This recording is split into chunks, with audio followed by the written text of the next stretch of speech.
E&D here, 2024 will see Magic's 100th expansion set, Outlaws of Thunder Junction. This set will not only be the second standard set released in 2024, but as said, it will be Magic's 100th expansion set. Quite an incredible journey.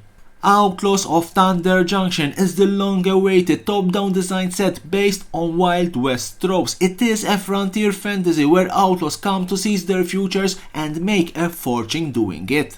But what do we expect in Outlaws of Thunder Junction? For the time being, we don't have a lot of information. What we know is that the set features villains from across the multiverse who have traveled through Omen Paths to gather and battle it out at Thunder Junction. That's all. So, let's not waste time and start. But first, as always, let's have a quick look at my previous predictions. Murders at Karlov Manor. Total score 55 out of 100. What I have correctly predicted are not another return to Ravnica, which in reality it feels like. The victim, Clue or Cluedo, the returning mechanic investigate, and not one murderer. What I got wrong, puzzle, the return of Jace, which could be partly true. Playable cards, and the return of Flibbit. Not one of my best, but a small applause is worth it. Thanks. Intro please.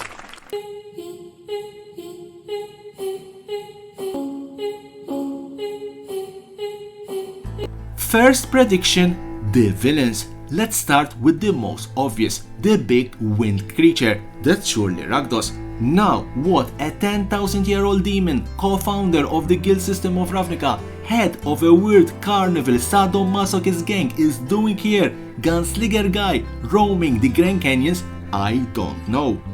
The tiny one, most probably Tiny Bones, or at least is what everyone thinks, including myself. The middle and top one could possibly be Oko. We haven't seen Oko since Throne of Eldraine, and we haven't seen him either when we returned to Eldraine in Wilds of Eldraine. Could be that he ended up on Thunder Junction. Let's wait and see. Right hand side of Oko, a new character. For the time being, we don't know her name, but we already got the school artwork. She looks like a badass. The Gorgon, the one and only. Vraska is the first name that pops in mind, and if Vraska is on Thunder Junction, then second prediction, Jace. If Vraska is on Thunder Junction, surely Jace is with her. For the time being, we don't know what happened to Jace after the events of March of the Machine, but it seems that we got a glimpse of him in Murders at Karlov Manor. Is he dead? I don't think so. Is he still completed? I don't think so either. Did he lose his spark? Maybe. Or is he still a planeswalker? At this stage, it's very difficult to tell.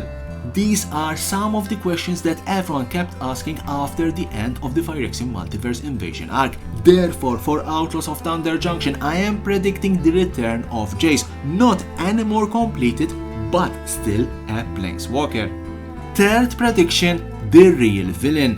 When we mention the real villain in Magic the Gathering, there's only one name that comes to mind, Nicol Bolas. Nicol Bolas is one of the most infamous characters in the game. He is an Eldel Dragon and an ancient planeswalker who has long hungered to recover his lost power. His villainous plan makes for one of Magic's longest story arc, ending in his defeat in War of the Spark. We'll last see him trapped powerless in the Meditation Realm with his brother Ugin.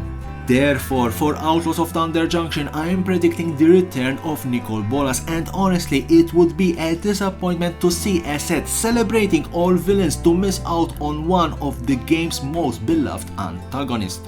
Fourth prediction, Tezzeret. As for Nicol Bolas, a villain set is nothing without Tezzeret. Tezzeret has been a secondary villain throughout many modern Magic the Gathering storylines. His artificer abilities and possession of the Praenar Bridge has made him vital to Nicol Bolas and the new Phyrexian's plan. Tezzeret has aided these villains and gone up against Magic's heroes many times, but never with much loyalty or dedication. Therefore, for Outlaws of Thunder Junction, I am predicting the return of Desert, as this could be the perfect set to showcase him as a villain with his own plan. Thunder Junction is where people come to make their fortunes at any cost, suiting Desert's selfish nature perfectly. Many Magic fans would be happy to see him act alone rather than as a servant for somebody else. Fifth prediction, the hero. A Western classic is the hero with no name. We see this in various classical Western movies, the most well-known, the masterpiece by Sergio Leone, starring a stunning Clint Eastwood, The Good, the Bad and the Ugly. Our hero's name is never mentioned and he is referred only by Blonde. Even the tomb that Blonde and Tuco were searching for didn't have any name. Therefore, for Outlaws of Thunder Junction, I am predicting a hero with no name. In the history of Magic the Gathering, we know only one hero with no name, the Wanderer, Emperor of Kamigawa, and maybe this time her name will finally be revealed. Sixth prediction, Battle Showdown. When Atraxa Grand Unifier was spoiled, everyone was curious what a battle card was. March of the Machine gave us the answer. Battles are attackable permanents that have abilities. I'm sure that Siege will not be the only battle type that Wizards of the Coast will release. There will be more. Outlaws of Thunder Junction could be the ideal set to release another Battle Showdown. A Western showdown is a dramatic confrontation between two individuals or groups, typically involving firearms. It is characterized by tension, suspense, and the expectation of a quick draw or shootout to resolve a conflict.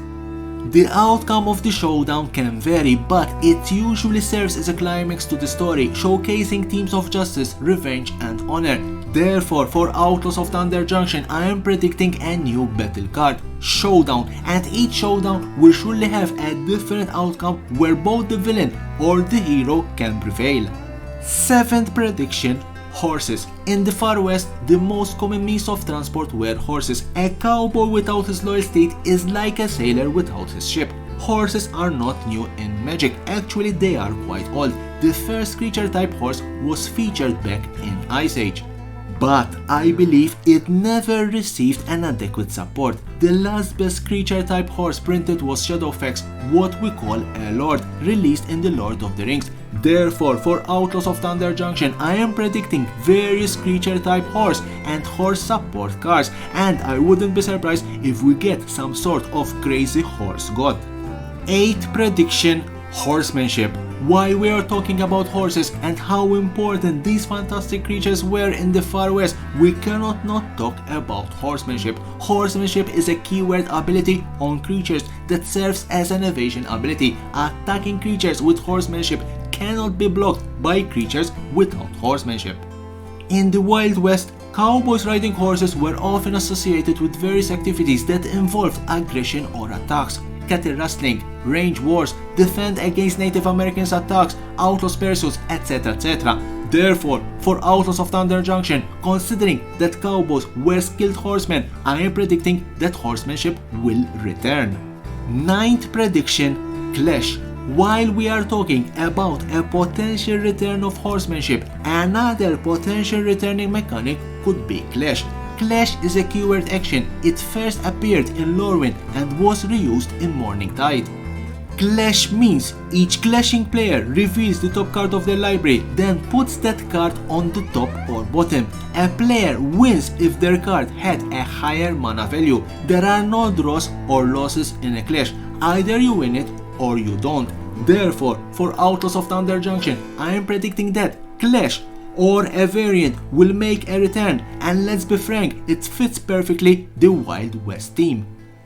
10th and last prediction, Deserts. Deserts are a subtype of land firstly introduced back in Arabian Nights. They are perfect to represent the vast arid landscapes found in the Far West. The most common version of the desert card simply taps for colorless mana, much like a basic land. However, some deserts have additional abilities that can be activated by paying mana or tapping the land itself. Deserts have appeared in various sets throughout Magic history, sometimes with similar abilities and sometimes with entirely new effects that can provide utility beyond basic mana generation, offering players strategic options in gameplay, particularly in formats where older cards are legal, such as Legacy or Vintage. Therefore, for Outlaws of Thunder Junction, I'm predicting a new cycle of land deserts, and I wouldn't be surprised if this cycle would have even basic land types. So these are my 10 predictions for Outlaws of Thunder Junction. Leave me a comment below. What are your expectations for this Wild West Magic set? And as always, don't forget to subscribe to my channel for more and more interesting videos about Magic the Gathering and the collectible world.